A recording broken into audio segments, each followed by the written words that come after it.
Naharang po ang biker. Pauwi na kami galing sa pagsimba. Nung napadaan kami dito, tawag-tawag nila kami. Hanggat hindi kami natigil, tuloy-tuloy sila sa pagtawag sa Naharang aming po mag-asawa. kami. Ang birthday yan po yata. Ganito sa amin sa probinsya. Kilala ka o hindi, basta may handaan, pakakainin ka talaga nila. May birthday. Kami ho isa dyan nagpapansin. Joke lang po. Hindi po. Happy birthday po. Ayun nga, edi dumaan kami. Aba, syempre pagkain na ito, alangan naman tanggihan pa namin. Pagka ganyan ang sarap na niluluto ni Kuya, oh. Yan ho, ang biker, naharang. Pumasok na daw kami sa loob at kumain na. Ito na nga po, dire-diretso na. Happy birthday po. Sino may birthday? Ayan, happy birthday. Ang cute naman. At ito na nga, dire-diretso na kami sa loob para hanapin yung pagkain. Napagaya na po dito sa Paglapit nga namin sa cater, nakita ko yung batchmate namin.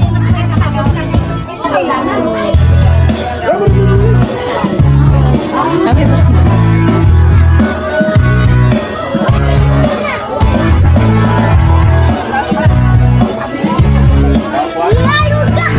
Aba!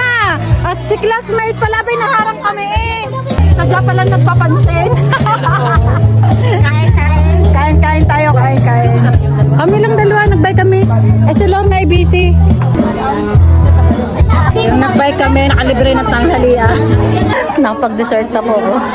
Merienda. Merienda pala, hindi pala dessert. Ay, ito. Nakapagsaging pa nga eh. Nakapagsaging ka pa nga eh. Nakasakay na kagatating. Wala kami yung sabay pa ng hap. Di ba kakauwi? Mari, busog ang aking kasama. Ikaw? Mapapatagal pa. Pare ko hindi na nakainom doon. Ay, paano po? Thank you na lang. Mabubusog. Sabi, pandi na kayo ng app. Sabi po, hindi mo kayo. Sabi na ako kapul kayo mo. Kayo pa eh. Oo nga. Niloloko ko nga po, nakapagminatamis pa eh. Ay pagkakahusay na saging. Abat, nakatagay pa nga. Nakatagay pa nga. Julian.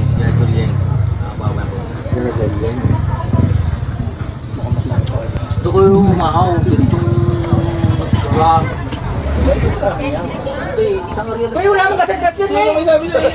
Galing sa kainan sa Takawan. Padyak again. Padyak ulit. Titingnan kung mahuhubog. Kadadaan ko, padami na kayo ng padami.